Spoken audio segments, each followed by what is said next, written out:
আমার ভাইয়ের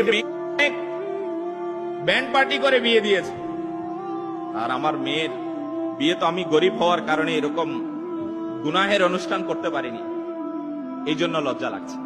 হে আল্লাহ তাআলার বান্দা, কেমন থিঙ্কিং আমাদের! তো আমাদের তো লজ্জা আসা উচিত ছিল নামাজ কাজা হওয়ার কারণে।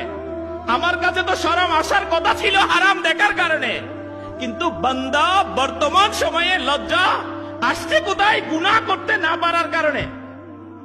আমি হারাম কাজ করতে পারতেছি না, এই জন্য লজ্জা লাগছে, কিন্তু আমি নেকি করতে পারছি না, এটার কারণে আমার কাছে লজ্জা নাই, শরম ও হায়া নাই।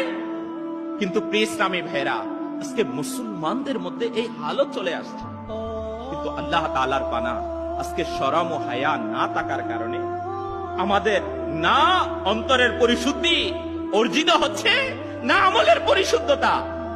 শরম ও হায়া না থাকার কারণে না আমরা আল্লাহ তাবারাকা ওয়া তাআলা আযজা ওয়া জাল্লার ফরমাবরদার হতে পারছি, না মুসলমানদের আদব।